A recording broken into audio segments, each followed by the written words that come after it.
அனைவருக்கும் வணக்கம். இந்த பதிவில் டிஎன்பிஎஸ்சி குரூப் 4 சிலபஸ் டாப்பிக்கில் உள்ள ரெஸ்பிரேஷன் இதை பற்றி தான் பார்க்க போகிறோம். புதுசாக அப்டேட் பண்ண குரூப் 1, 2, 2A சிலபஸ் டாப்பிக்கில் கூட இன்டைரக்டாக இதை பற்றி படிக்க வேண்டியது இருக்கும். உடல் இயங்கியல் ஃபிசியாலஜி அப்படிங்கும்போது கண்டிப்பாக அதில் ரெஸ்பிரேட்டரி சிஸ்டம் பற்றி படிக்க வேண்டியது இருக்கும். அதில் ஃப்ரீக்வெண்ட்லி ஆஸ்க்டு போர்ஷனாக இருக்கக்கூடிய மைட்டோகாண்ட்ரியாவை பற்றி தான் இந்த பதிவில் பார்க்க போகிறோம். இந்த பதிவிற்கு உண்டான தகவல்கள் இவற்றை அடிப்படையாக கொண்டது. 300 கோடி வருஷத்துக்கு முன்னாடி நம்ம பூமியினுடைய வளிமண்டலத்தில் அதிகப்படியான nitrogen and carbon di oxide தான் இருந்திருக்கு. சுமார் 270 கோடி ஆண்டுகளுக்கு முன்னாடி உலகில் முதலில் தோன்றிய ப்ரோகேரியாட்ஸ் நுண்ணுயிர்கள் ஆனரோபிக் ரெஸ்பிரேஷன் தான் பண்ணியிருக்கு. அந்த சமயத்தில் அதை சுற்றி இருக்கக்கூடிய மூலக்கூறுகளோட வினை புரிஞ்சு எனர்ஜி காம்பவுண்டான ஏடிபி அடினோசைன் ட்ரைபாஸ்பேட்டை அதை கன்வெர்ட் பண்ண ஆரம்பிச்சிருக்கு. சூரியனிலிருந்து வரக்கூடிய ஒளி ஆற்றலை பயன்படுத்தி முதல் முறையாக ஒளிச்சேர்க்கை ஃபோட்டோசிந்தசிஸ் பண்ணது சயனோபாக்டீரியா. சுமார் 40 கோடி ஆண்டுகளுக்கு இந்த ஒளிச்சேர்க்கையின் மூலியமாக உருவாக்கப்பட்ட ஆக்சிஜனை கடலில் இருந்த சயனோபாக்டீரியாஸ் வளிமண்டலத்துக்கு வழங்குச்சு. இப்போ வளிமண்டலத்தில் சுமார் 21% ஆக்சிஜன் அப்படிங்கிறது இந்த சயனோபாக்டீரியாஸ், பிளாங்டான்ஸ் அண்ட் பரிணாம வளர்ச்சியில் தோன்றிய தாவரங்கள் கிட்ட இருந்து தான் வந்துச்சு. கார்பன் சைக்கிளில் plant respiration and animal respiration அப்படிங்கிறது இன்டர்லிங்க்டு. ஆல்ரெடி கார்பன் சைக்கிள்லேயே அதை பற்றி பார்த்துருப்போம். ஒரு செல் உயிரியிலிருந்து பரிணாம வளர்ச்சியின் காரணமாக உருவான பல செல் உயிரி வரைக்கும் எல்லாத்துலேயுமே நடக்கக்கூடியது சுவாசித்தல் நிகழ்வு. சுவாசித்தல் அப்படிங்கிறது ஒரு உயிரியல் நிகழ்வு. இதில் சிக்கலான கரிம பொருட்கள் உடைக்கப்பட்டு அதன் மூலியமாக ஆற்றல் வெளிப்பட்டு எளிய சேர்மங்கள் உருவாகுது. ரெஸ்பிரேஷனுங்கிறது ஒரு பயாலஜிக்கல் ப்ராசஸ். இதில் காம்ப்ளெக்ஸ் ஆர்கானிக் சப்ஸ்டன்சஸ் சிம்பிள் காம்பவுண்ட்ஸாக பிரேக் டவுன் ஆகும். அப்போது எனர்ஜி வெளிப்படும். ரெஸ்பிரேஷன் ஏரோபிக் அண்ட் அனரோபிக் ரெஸ்பிரேஷனாக இருக்கலாம். அதே மாதிரி ரெஸ்பிரேட்டரி மெத்தட்ஸ் அண்ட் ரெஸ்பிரேட்டரி ஆர்கன்ஸும் டிஃப்ரெண்ட் டைப்ஸில் இருக்கலாம். பட் எல்லாத்துலேயுமே இருக்கக்கூடிய ஒரு சின்ன ஒற்றுமை செல்லுக்குள்ளே இருக்கக்கூடிய மைட்டோகாண்ட்ரியா. ஒரு சில விஷயங்கள் பார்க்கும்போது ரிப்பீட்டடாக இருக்கே இன்ஃபர்மேஷன் அப்படிங்கிற மாதிரி தோணலாம். ஆனால் எஃப்ஏக்யூ வீடியோ அப்படின்னாலே அதானே. Cellular respiration occurs in cell சுவாசம் இங்கு நடைபெறுகிறது. Answer option B, mitochondria. which is called the powerhouse of the cell. செல்லின் ஆற்றல் நிலையம் எனப்படுவது mitochondria. Option C is the answer. A feature common to nucleus, chloroplast and mitochondria is the presence of. Nucleus, பசுங்கனியகம் மற்றும் மைட்டோகாண்ட்ரியாவின் பொது பண்பை கண்டறிக. Answer option C, nucleic acid, nucleic அமிலங்கள். மைட்டோகாண்ட்ரியாவில் 5 to 7% DNA and RNA traces இருக்குது. 60 டைப்ஸ் ஆஃப் என்சைம்ஸ் நொதிகள் இருக்குது. 73% புரதம் இருக்குது. அண்ட் 25 to 30% லிப்பிட்ஸ் இருக்குது. ஒரு செல்லில் உட்கருவை தவிர வேறு எந்த நுண்ணுறுப்பில் டிஎன்ஏ உள்ளது?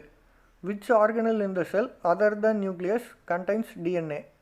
மைட்டோகாண்ட்ரியல் டிஎன்ஏ ப்ரெசண்ட் ஆகிருக்கு. So option B is the answer. ரிபோசோமில் ஆர்என்ஏ மட்டும்தான் இருக்கும், டிஎன்ஏ இருக்காது. டிஎன்ஏ இருக்கக்கூடியது நியூக்ளியஸ் உட்கரு, குளோரோபிளாஸ்ட் பசுங்கனியகம் அண்ட் மைட்டோகாண்ட்ரியா. நெக்ஸ்ட்டு ஒரு அசர்ஷன் ரீசன் டைப் கொஸ்டின். கூற்று mitochondria are called the powerhouse of the cell. Mitochondria ஆற்றலின் நிலையம் என்று அழைக்கப்படுகிறது. இது சரியானது. Reason, mitochondria store rich amount of carbohydrate. Mitochondria அதிக அளவில் கார்போஹைட்ரேட்டுகளை சேமித்து வைக்குது அப்படின்னு சொல்லியிருக்காங்க. செல்லுக்குள்ளே என்ட்ராகக்கூடிய கார்போஹைட்ரேட்டுங்கிறது குளுக்கோஸ். ஸோ அந்த குளுக்கோஸை கன்வெர்ட் பண்ணி வாட்டராகவும் கார்பன் டை ஆக்சைடாகவும் வெளியேற்றுறது மட்டும் இல்லாமல் அடினோசைன் ட்ரைபாஸ்பேட் அப்படிங்கிற ஒரு எனர்ஜி காம்பவுண்ட் ப்ரொடியூஸ் பண்ணுது. ஸோ மைட்டோகாண்ட்ரியா கார்போஹைட்ரேட்டை கன்வெர்ட் பண்ணுது, ஸ்டோர் பண்ணி வைக்கல. மைட்டோகாண்ட்ரியாவில் minor amounts of calcium ion store ஆகுது. மேஜராக கால்சியம் ஸ்டோர் ஆகக்கூடிய செல்லில் உள்ள பகுதி endoplasmic reticulum. Assertion correct, reason தவறு. Consider the following statements. கொடுக்கப்பட்டுள்ள வாக்கியங்களை கவனி. Assertion, mitochondria are called powerhouse of the cell. Mitochondria செல்லின் ஆற்றல் நிலையங்கள் என்று அழைக்கப்படுகிறது. இது சரியானது. Reason, mitochondria contain enzymes necessary for oxidation of food during respiration and release energy in the form of adenosine triphosphate ATP molecules. காரணம், சுவாசித்தலின் போது உணவு ஆக்சிகரணம் அல்லது ஆக்சிஜனேற்றம் அடைய தேவையான நொதிகள் மைட்டோகாண்ட்ரியாவில் உள்ளன. முன்னாடி கொஸ்டின் பார்த்தப்பவே சொன்னேன், 60 டைப்ஸ் ஆஃப் என்சைம்ஸ் மைட்டோகாண்ட்ரியாவில் இருக்குது. மேலும் ஏடிபி மூலக்கூறுகள் வடிவில் ஆற்றல் வெளிப்படுகிறது. ஸோ இந்த இரண்டுமே வந்து சரியானது. மேலும் காரணம் வந்து கூற்றிற்கு ஏற்றதாக இருக்குது. So answer option A.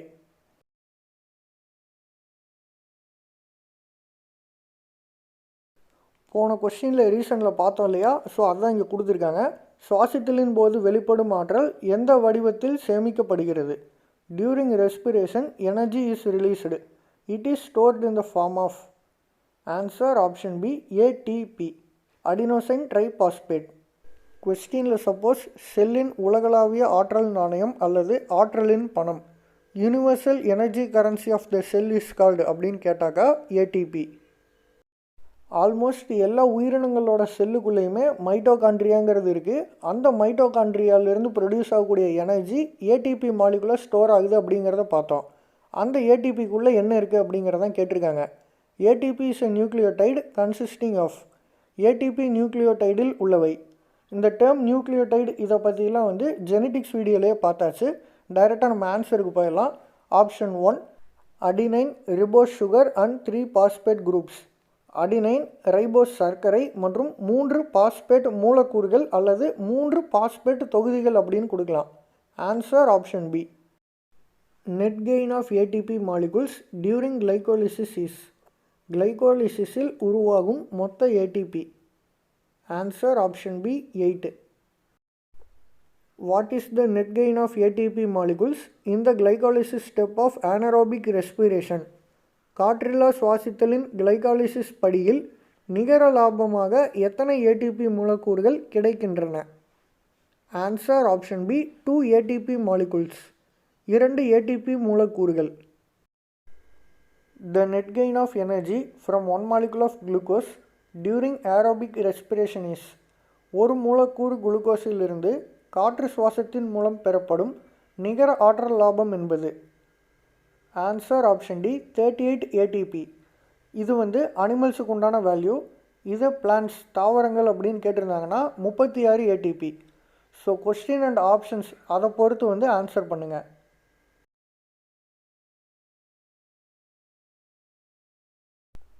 The end product of anaerobic respiration is.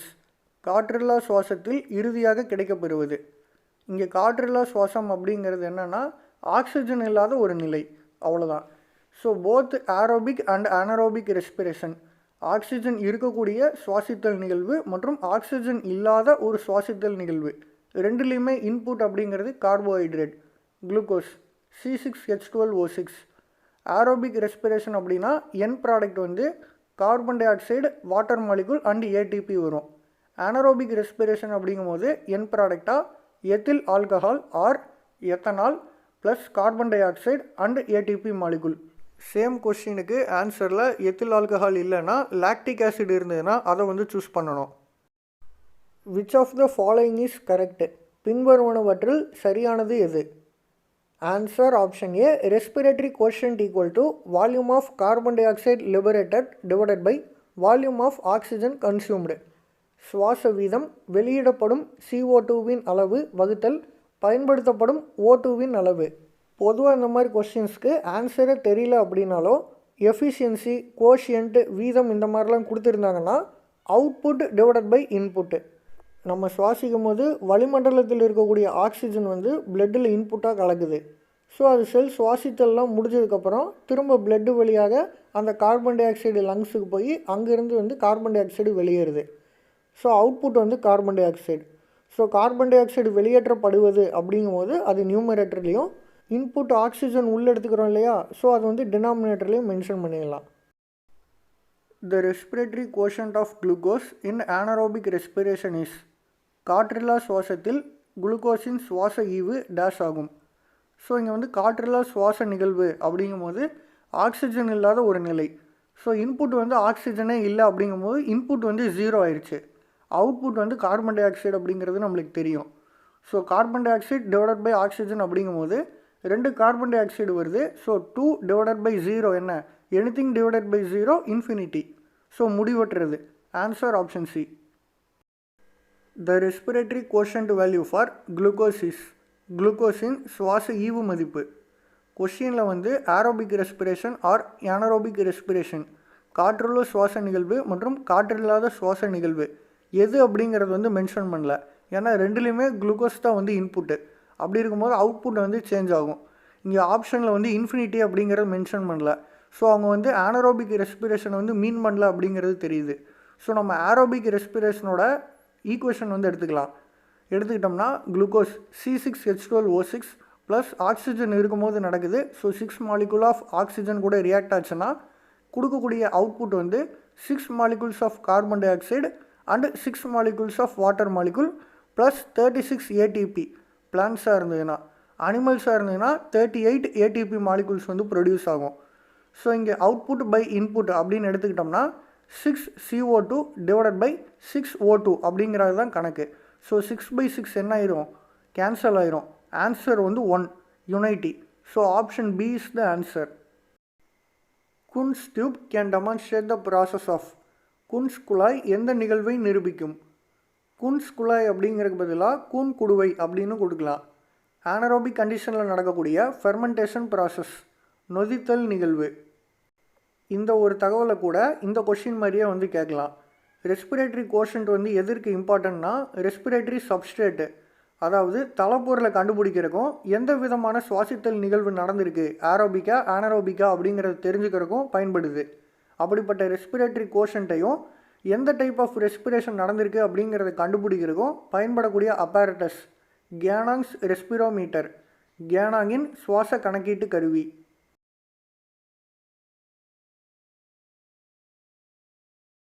ரெஸ்பிரேஷனில் தலைப்பொருள் substrate அப்படிங்கிறது கார்போஹைட்ரேட்டாக இருந்து அது வந்து ஏரோபிக் ரெஸ்பிரேஷன் காற்றுள்ள சுவாச நிகழ்வாக இருக்கும் பட்சத்தில் அதனுடைய சுவாச ஈவானது equal to 1, respiratory quotient equal to 1. இதே ஆனரோபிக் ரெஸ்பிரேஷனாக இருந்ததுன்னா ரெஸ்பிரேட்டரி கோஷன்ட் இஸ் இன்ஃபினிட்டி, சுவாச ஈவானது முடிவற்றது. ஒரு சில சதைப்பற்றுள்ள தாவரங்களான ஒபன்சியா, பிரையோஃபைலம் ஆகியவற்றில் பகுதி ஆக்சிஜனேற்றம் நடைபெறுகிறது. ரெஸ்பிரேட்டரி சப்ஸ்ட்ரேட் கார்போஹைட்ரேட்டாக இருந்தாலும் ஆக்சிஜன் இன்வால்வ் ஆனாலும் பகுதி ஆக்சிஜனேற்றம் அடைகிறதால கார்பன் டை ஆக்சைடு வெளியேறதில்லை. குறிப்பாக மேலிக் ஆசிட் ஃபார்ம் ஆகுது. ஸோ அதோட ரெஸ்பிரேட்டரி கோஷன்ட் ஈக்குவல் டு 0, சுவாச ஈவின் மதிப்பானது சுழியம். நெக்ஸ்ட்டு ஃபேட்ஸ் அண்ட் ப்ரோட்டீன்ஸோட respiratory quotient equal to less than 1. கொழுப்பு மற்றும் புரதங்களுக்கான சுவாச ஈவின் மதிப்பு 1க்கும் குறைவானது. லாஸ்ட்டாக சப்ஸ்ட்ரேட் ஆர்கானிக் ஆசிடாக இருந்துச்சுன்னா அதோட ரெஸ்பிரேட்டரி கோஷன்ட் 1 விட அதிகமாக இருக்கும். தலைப்பொருள் கரிம அமிலமாக இருந்தால் அதனுடைய சுவாச ஈவு 1 விட அதிகமாக இருக்கும். ஆப்ஷன்ஸ் இந்த மாதிரி இருக்கிறதுக்கு தான் சான்சஸ் இருக்குது. சப்போஸ் எக்ஸாக்ட் வேல்யூ கேட்டாலும் ஆன்சர் பண்ணுறதுக்காக இதை வந்து ஒன்ஸ் நல்லா பார்த்து வச்சுக்கோங்க. ஷார்ட் இன்ஃபர்மேஷன் வந்து பார்த்தலாம். Net ATP molecule produced for 1 molecule of glucose in aerobic respiration.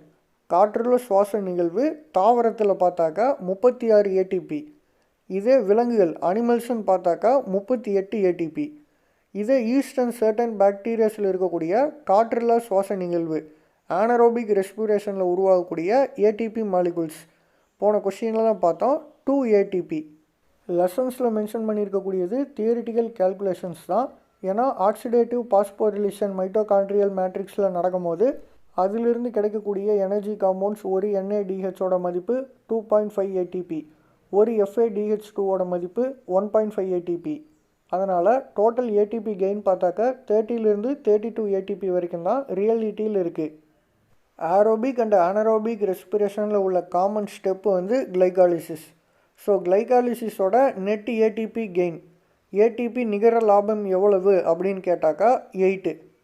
Aerobic ரெஸ்பிரேஷனில் link reaction இணைப்பு வினையின் மூலமாக கிடைக்கக்கூடிய ATP நிகர லாபம் 6.